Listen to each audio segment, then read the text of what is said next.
I'm David Lee. I volunteer for cybersecurity nonprofit, and today we have some special guests from Pulsedive, Grace and Dan. And Grace, I'll let you start with the introductions. Sure. So quick intro to the company. Pulsedive is a cyber threat intelligence startup based in New Jersey. Dan and I are the co-founders. I am the co-founder and COO, and Dan, I'll let you introduce yourself. He's the OG founder who built Pulsedive 1.0 back in 2017.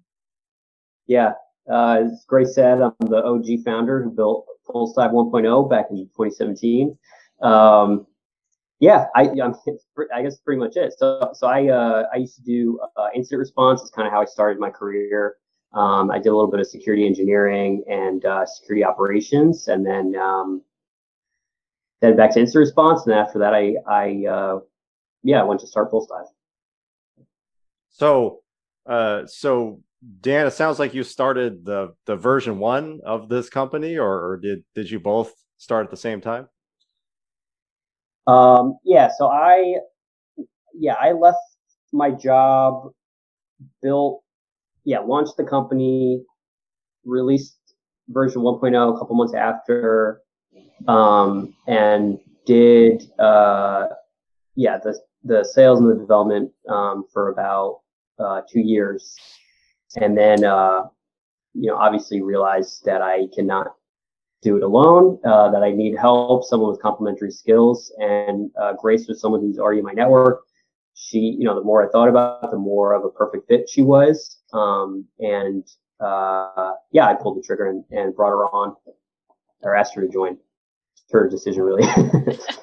Give me the lowdown, Grace. How did this all start? And I'm also curious, what is this product and what does it do? I'm curious on all that. Yeah, absolutely. And I'll give you my perspective on the joining Pulsedive story.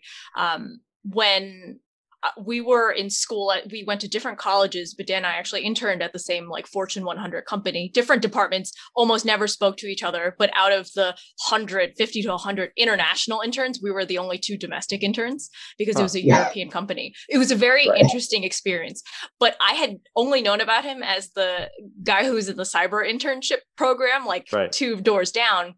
And we left the internship, almost never talked. I went off and I graduated with a very strange set of degrees in art history and behavioral neuroscience, then obviously went into marketing and had a bit of an early career in marketing. At some point, I was kind of hit from left field with a cybersecurity opportunity for product marketing. And at that point, I didn't know cyber. I don't have that traditional background, and I'm very open about that. And I went back to my network and I'm like, what is managed detection and response? What is cybersecurity? It was for a startup Israeli founded at the time. And Dan, there he was in my LinkedIn network. Great story about how knowing some people and maintaining relationships over time really can pan out. And so he provided a bunch of resources for me, told me where to look, told me great blogs to follow, told me, what was up with the state of the industry, helped me. And, we successfully did that research. And I had moved on at that point. But then Dan was like, hey, actually, I've been building out something on my own. Can I hear your thoughts, get your opinions on Pulsedive?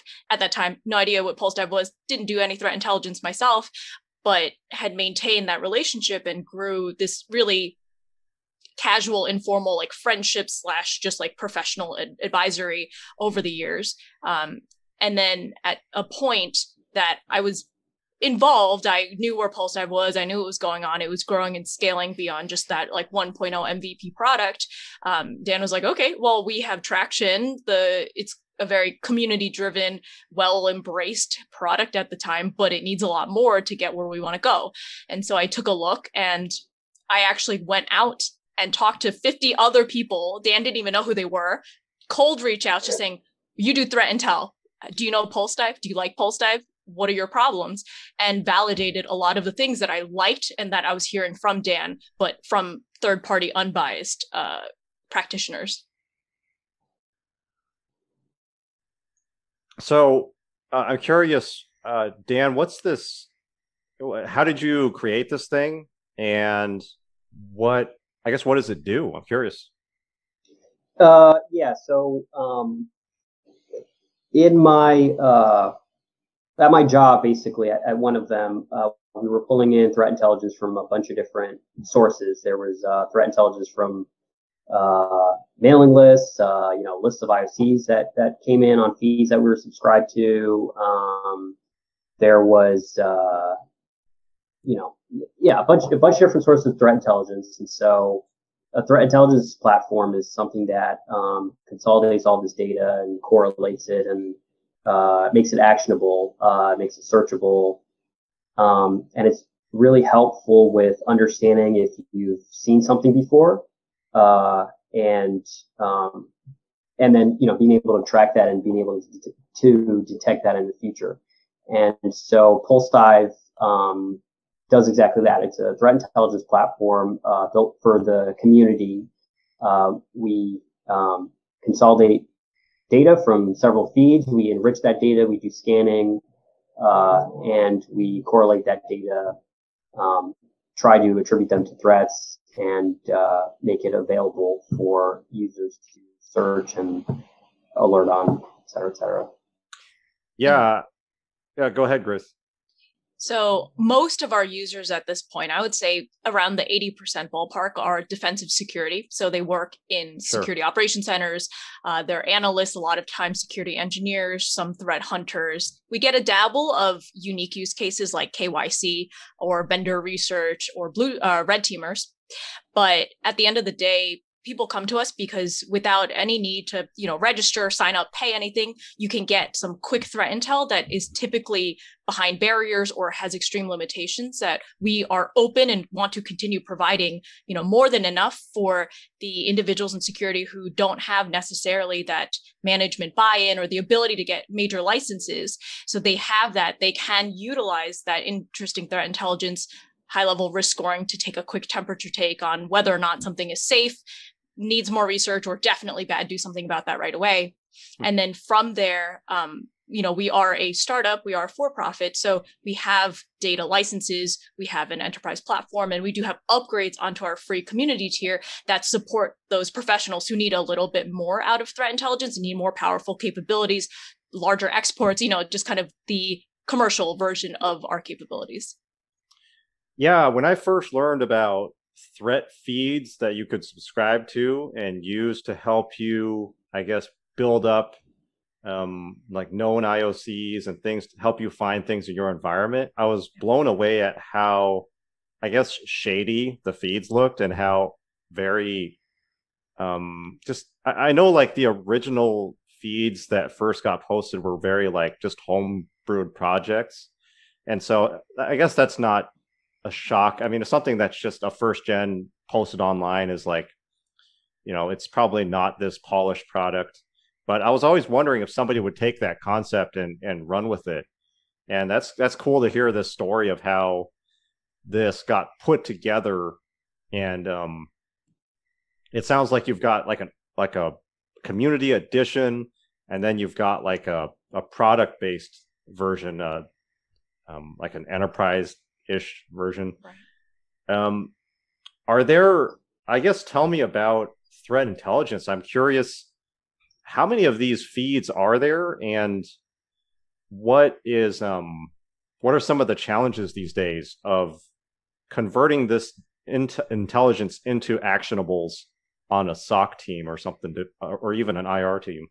Yeah, and there are a few different angles that Pulsedive approaches this with, and to provide context, we are trying to be there at every stage of that maturity for threat intelligence. So our community platform, the completely free platform, helps by pulling in a lot of open source threat intelligence that either might not be the most timely, might be a little bit noisy with false positives. And by processing it through Pulsedive, we can weed out a lot of the things that are just, Google's 8.8.8 that has shown up on an open free threat feed or link somewhere.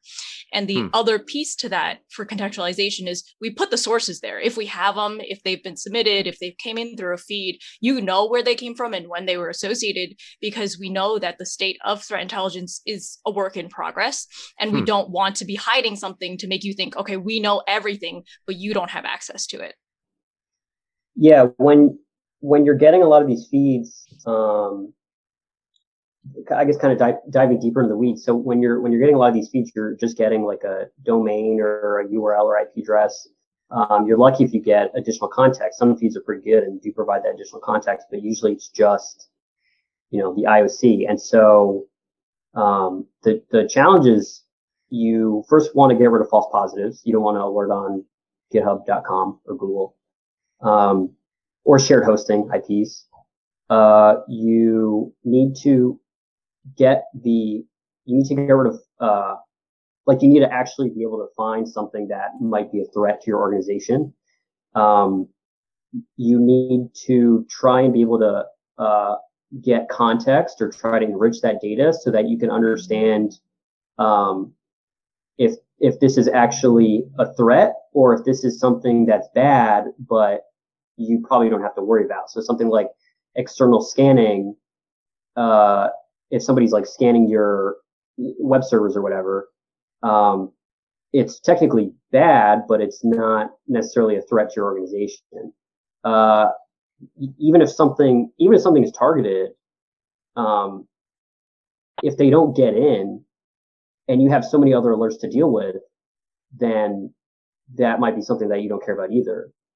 So I guess another big challenge is trying to get that context and trying to enrich that data and correlate it with other things and try to understand threat infrastructure. But it's also trying to normalize, as a vendor, trying to normalize the risk across many different clients and many of their different use cases.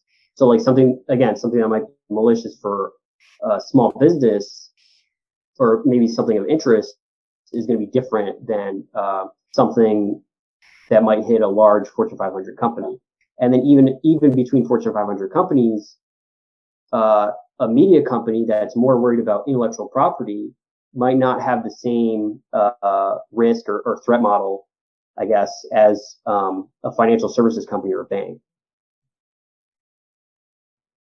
Yeah, it's crazy how much of cybersecurity work just flows back into basic business risk analysis and just those crazy basic business ideas. But it has a lot of bearing, like you said. What if your enterprise has a higher stomach for risk and approaches all this differently? And it makes me glad that I have a bachelor's in business, honestly, because it's like the marriage of two worlds, this industry. It's really interesting. That catches a lot of people off guard. I think with threat intelligence in particular, when threat intel started coming out, and it's still maturing as an industry, a lot of organizations, especially those with budgets, were kind of trying to collect them all, like Pokemon style. But that's not necessarily valuable, useful. In fact, it becomes a little bit noisy. So there are some principles as to setting up threat intelligence, like minimum viable collection, just what you need to do. Make sure you know where it's coming from so you don't get source amnesia and you're chasing each other's leads or alerts. And then also making sure you're able to evaluate or understand where these sources are coming from. Because the sad fact of the matter, which we are trying to address, is that there's not a lot of visibility into or benchmarking as to quality overlap, actionable data or metrics for different feeds. And that's where Pulsedive tries to take a first stab at the global threat intel community driven landscape, have users submit their own IOCs that we then process and can share back out. But then from there, providing additional tooling to help limit the noise without lacking the IOCs. Because another piece of the conversation that you hear a lot in the threat intelligence industry is atomic IOCs. How useful are they? TTPs, which are, tactics and procedures. Oh, are they the new thing? They're really one and the same. It's just a sophistication, but you can't just talk about TTPs without having IOCs that are tied, without them being processed, without being able to take action on things like that. Yeah, I teach the Atomic Red Team for one of our labs in class. And I always wondered, where did these things come from? Who curated them to, I guess, put into Atomic Red Team? I assume that thing's a community effort as well.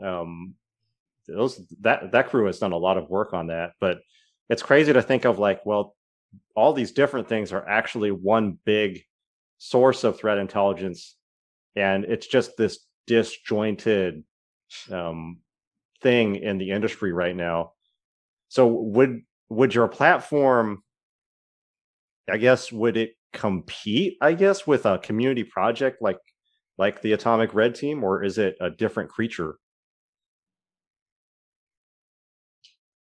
So we don't hear ourselves in the realm of Atomic Red Team so much. If anything, with community-driven projects, we work together with, but overlap with things like NISP. And then we integrate as well with the Hive Cortex because they function as security orchestration platforms. Where our value lies as far as organizational intelligence goes is, like we mentioned before, it was a lot of collection at that point. When you are installing or providing an instance of threat intelligence for just your organization, isolated from the community stuff, that's where you can really get into curation. And that's where our enterprise piece takes all the same, like Pulsedive.com is basically your POC. If you want to know how it works, we're very transparent about that. But then when you go into an enterprise instance, that's where you can configure your own feeds, paid or free, create scripts to submit your own data internally, get as much data out as you would like, search across that to build campaigns, threat profiles, and really dig into your specific threat intelligence that gets a lot more bespoke and a lot less just like a global landscape. I remember I used to be super annoyed by like scans, basically these annoying port scans.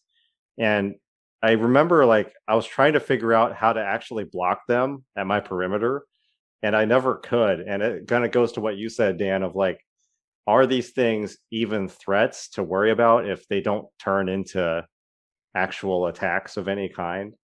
And so I eventually it's kind of like living with a parasite. There wasn't much to do about those.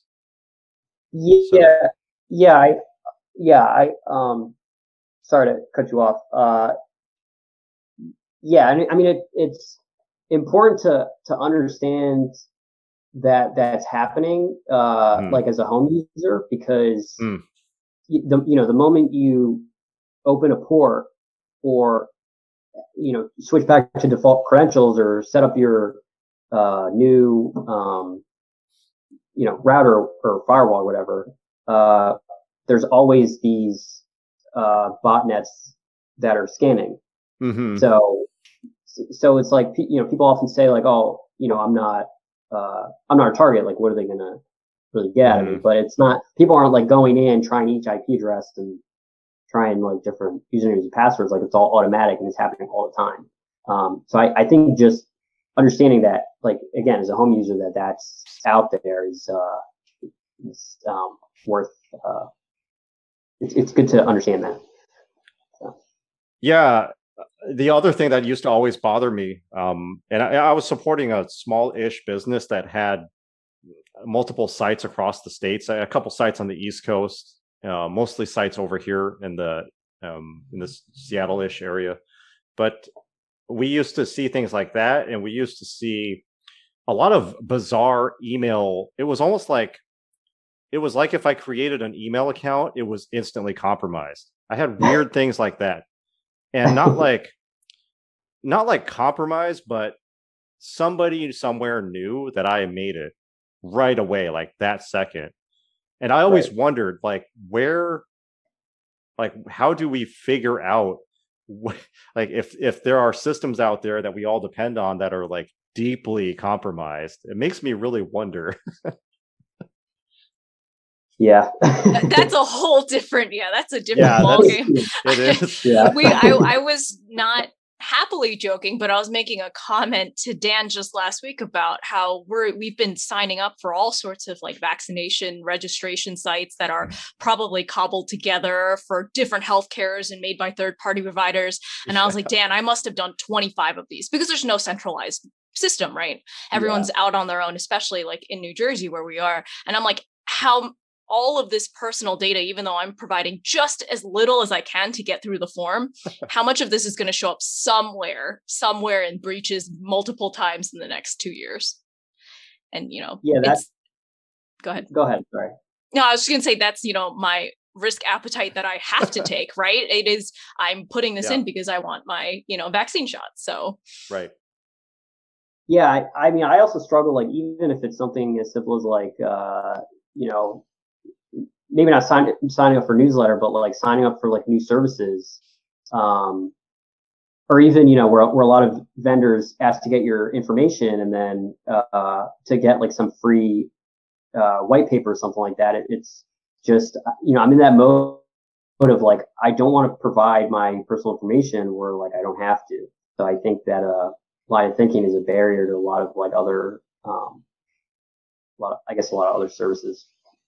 Yeah, I just noticed this creepy stuff so much anymore, and it just makes me wonder what's really happening, or how much can people see that I'm not. That's like a privacy discussion, but yeah. I'm curious. I'm also really interested in these people who post these feeds.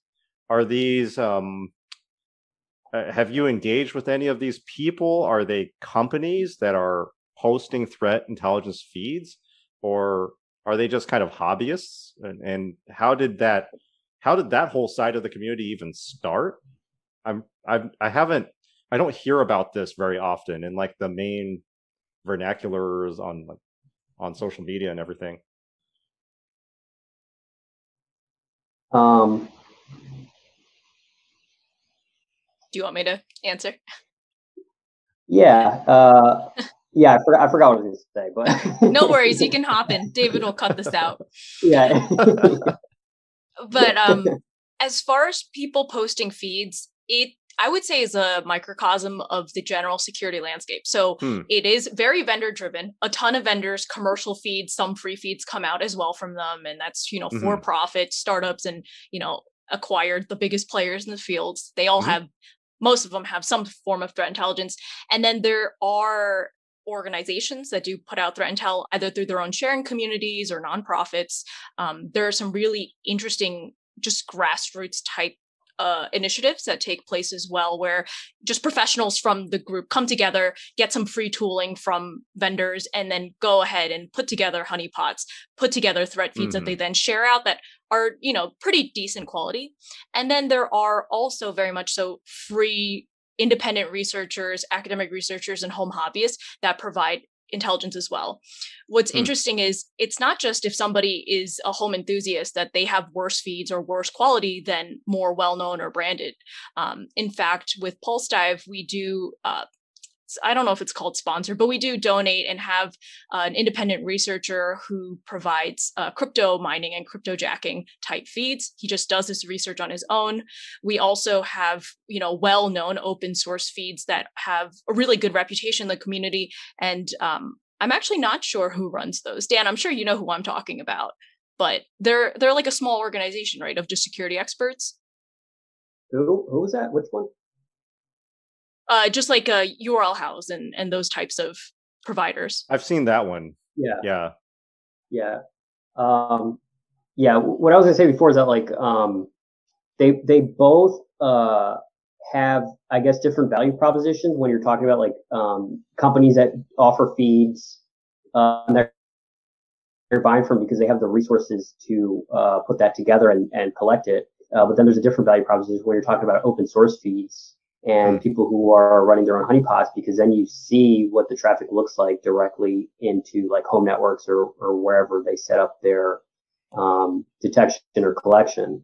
And so like, I think Grace mentioned like feedback that she got that like it's tough for people in different regions where there aren't as many vendors that are collecting threat intelligence.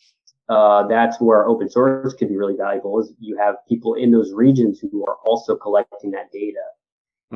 So I think, there's two really good value propositions, and they're just different when it comes to like these professional ones that you're paying a lot of money for and free ones that are open source.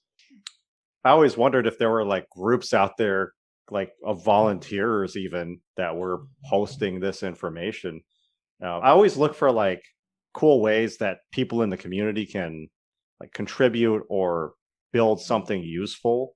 And because I feel like this industry is like, especially at the beginner level, we're all like brainwashed into just chasing certifications instead of asking ourselves like, well, what can I do that's like a little useful thing to where I can pitch into like a community effort instead of just chasing certs and constantly thinking that's the solution to everything. Yeah, well, it's unavoidable, but I do think a lot of volunteer organizations, and some of them fizzle out over time and some of them stay really strong. We were talking to one user the other day who was part of now I'm going to get this wrong, the National Child Protection Task Force. And so they have a lot of analyst background. They understand OSINT very well, and they're able to join. It's nonprofit, totally volunteer, and they work as an investigator. And that not only gets you to connect really well with experts in the field who are industry pros, but then you're able to grow your own experience hands-on. It doesn't get you a cert at the end of the day, but it's something you speak to that really helps build your career and is doing really good for the world as well. I think I've seen a video about them where you could go to an event, bring your laptop, and you could basically do OSINT to help identify, find missing persons, I think was the video I saw. And I thought stuff like that is really compelling. Like, that's exciting to me. Instead of, we're kind of steeped in like computerized training right now, where it's like, watch a video, now do this like spun up cloud lab, and now take a sit down test. And to me, it's like, that's where it's almost like all the incentives are placed. But I imagine a world where it's like, those events are like you described, where we could actually contribute our skills, get better, and be more directly engaged with community efforts. I guess that's my vision of this industry, and I wonder if it's going to head that way. I always just curious. That does remind me, I think Trace Labs is another one that has a lot of reputation in the field and has a lot of successful stories with contributors from all over the world. But this vision that you paint is great. And I think there are many contributors building that in various organizations, where it gives you that apprenticeship before anyone's willing to pay you or bring you on board to an organization for an apprenticeship. Yeah, when you're talking about feeds specifically, it's tough as like an individual researcher or contributor, because you not only like have to collect it, right? That might actually be the easy part. The hard part is like making people aware of your feed or the data that you're collecting. Because if you throw it up on GitHub, like, that's great, it's just accessible, but you also have to understand like how to get it into the hands of people who can actually use it. And there are ways to do that. Like if you post it on Reddit, a lot of people are going to see it. If you post it on Twitter, you're probably going to get views. But I agree with you. I think there's a need for a place where people can send their data.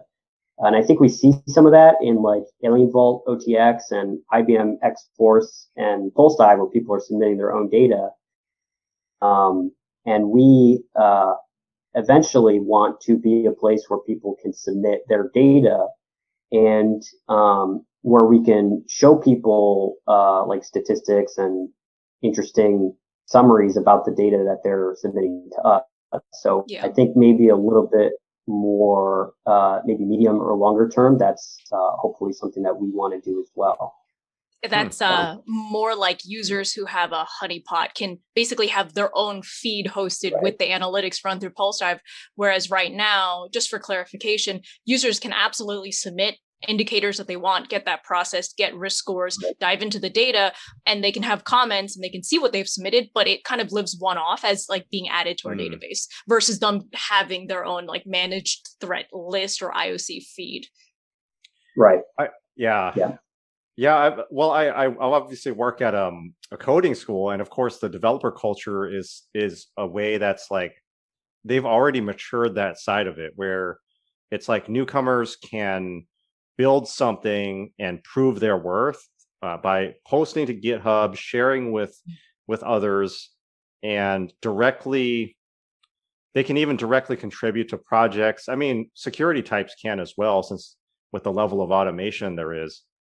I just feel like that's a critical piece of what the industry should kind of grow into. It'll make coming into it more exciting, more engaging for people, I think. Right. Yeah, I was just gonna say, like thinking out loud, kind of related is, like there was peer lists for a Mhm. while where Hmm. people would submit, their, like articles or posts or whatever Hmm. they wanted basically. But they, unfortunately didn't last. But I Hmm. think the idea was really cool. So hopefully, either we could have a community section or somebody could bring something Yeah. like that up again. I think it's weird because the security community has such a reputation, external reputation of being so like elite and so polished. Hmm. And when you look at it and you really dig in, of course that exists, but then it's also so grassroots and so human to human, pure, you know, focused, relationship focused, but a lot of that just isn't happening in a very public forum. Like Twitter has Yeah. its own Sure. chaos, right? And a lot of really good news sources and happenings that you can follow. But then Discord and Slack and other trust channels and groups are invite only for good reason. And it's just Hmm. very disjointed where like I talked to Dan about this all where I'm like, I can't keep up. I want to, but I'm physically just in so many little pockets and Telegram here and WhatsApp there. And the people are just like sending messages and have groups all over the place. That I think with a public private partnership to help build standardization, to build bigger communities that are more structured, that would be something really exciting as a piece of this consolidation. I'm reading this book about how China and the US are in this weird AI advancement race, and how the difference there is, we have Silicon Valley, but China has, they basically subsidize Yeah. innovation. Basically, they fund startups, they fund communities they want to see grow. And I wonder, have what's been your startup experience like? Is the US supportive of a cyber startup like this? Like, Mm, what's been your experience? And I'm ticking against the clock here, unfortunately. sure. I'm about to get the boot in 5 minutes, but that's my closing curiosity, I think. This is an interesting question because I mean the answer is yes, right? The US government is investing. There are some really important people in the space. There are partnerships happening. Dan and myself, we're not from any three-letter agencies, so our Hmm. network ourselves are just more limited, to be frank. Hmm. But I think for us as a small bootstrap startup, people they cheer us on. They want to see us succeed. Our users definitely are providing feedback, good, bad, and Hmm. just industry advice. But it's more just from far away. People want to see us succeed. We haven't gone for any grants or anything like that from the Hmm. US. Dan, I don't know if you have any additional experiences. Well, uh, yeah, I mean, it's really tough because if you're calling yourself, like a bootstrap startup, it doesn't take a lot to do that, right? You just basically need an LLC and maybe a product and a website. And Hmm. so when you're trying to do a lot of these programs that are offered by the state or the country, it's tough because you need to show legitimacy in terms of Hmm. revenue or in terms of some kind of funding.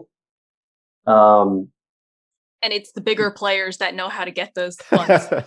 right. Yeah. Yeah. Yeah.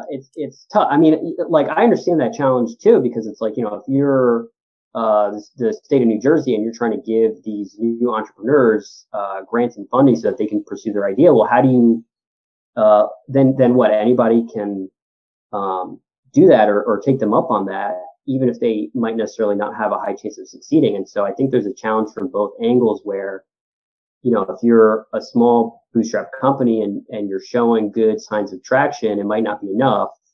And then from the state, how do you kind of understand what traction looks like for those companies that aren't necessarily going the funding route? Hmm.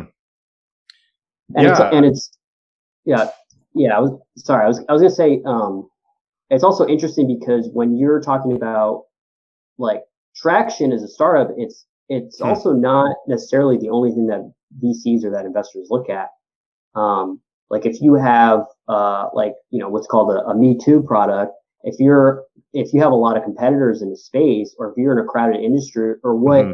what VCs might perceive as a crowded industry where there might not be a lot of room to grow, it might also be tough to get funding, even if you have revenue traction. And that's something that the state might not like understand or see. And so there is challenges from all angles, I guess. I imagine even in either side of the planet, you'll have all kinds of challenges to overcome as a security startup. But I'm pretty hopeful. I've seen many folks like yourselves have steady growth, especially if you're innovating in a pain point that the industry has, where it's your solution is helping to offer kind of update the workflow of something that needs it. And it's cool to hear the story of this thing and how Pulsedive came to be. Kind of cool. Yeah. And the clock is telling me to jump off now. I would love to. I mean, there are so many things I would love to ask you to on just the direction things are headed. But I think I have a good. I came away with this with definitely more info about the state of things in CTI. Very helpful. Thank you, Grace and Dan, for dropping by. Much appreciated. Yeah, thank you. Thanks for having us. Down for a part 2 anytime. Just let us know. Absolutely. David. Yeah. Absolutely. I have like a wall of questions for part 2. Yeah, sweet. We have a wall of answers. Yeah.